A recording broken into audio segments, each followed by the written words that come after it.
Thank you, Acting Llawer. And thank you, Minister, for your statement today. And I would believe that everyone here is going to agree wholeheartedly with most of your sentiments. I would like to start by saying that recognising the plight of refugees is a fundamental part of our humanity. And it is right for us to take action to help those fleeing conflict and persecution. And Refugee Week is a time for us to reflect on our own actions of how we have helped those who have come in need and have asked for our help. It is overwhelming to think that the number of forcibly displaced people around the world now stands at more than 100 million. And I would like to pay tribute to all those who work tirelessly to help refugees across the world. There are still so many who will be unknown to us, who have given so much to help others. Refugee Week is a fantastic opportunity to bring communities together and encourage better understanding. And there's no better way than through art, culture and educational events to celebrate the contribution of refugees to the United Kingdom. With this in mind, this year's theme of healing is rather poignant.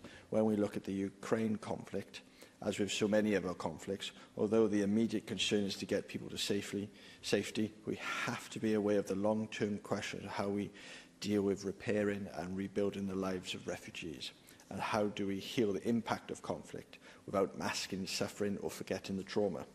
The process ultimately comes down to forgiveness, but this is much easier to say than to do, especially when so much pain, suffering and hurt has been caused.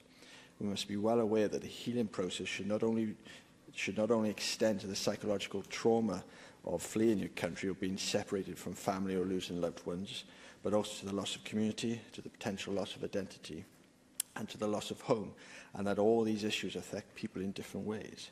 We must also be mindful that the manifestation of many of these issues will be hidden. Depression, suicide, family breakdown, PTSD, health problems may well eclipse people's lives as they try to heal from their experiences. Every nation in the world that deals with refugees faces similar problems in that refugees rarely look for asylum in small numbers. Refugees are often fleeing for their lives in thousands, and as we have seen from the Ukraine-Russian conflict, in the millions. And this creates problems with how responding countries deal with the overwhelming numbers. Whilst we are all horror-struck at the plight of refugees, we need to be aware that governments have the unenviable task to try and deal with refugees as best as they can in light of the situation they're in, which is often extremely complex. And they have to do so objectively, which unfortunately often sees them accused of lacking empathy and emotion. But we have to be mindful that when the correct processes are in place, they achieve much more. And even though systems may not always work at first, there is always the opportunity to evaluate, reflect and improve. And this, Minister, brings me to my first question. In 2017, you wrote a letter to Kevin Foster, the Minister for Future Borders and Immigration, urging the UK Government to amend its legislation to provide a right for asylum seekers to work in any occupation in the UK if their application had taken more than 6 months after the full evidence had been submitted. And I would very much like to know if there is any update on asylum right to work. Secondly, I would like to know what intentions does the Welsh Government have to extend the free transport scheme, and do you have any plans to expand the scope of the scheme for asylum seekers? Thirdly, I wonder, Minister, given that voluntary jobs are one of the best ways to learn, understand and integrate into a new country, whether more voluntary opportunities for asylum seekers and refugees can be made available.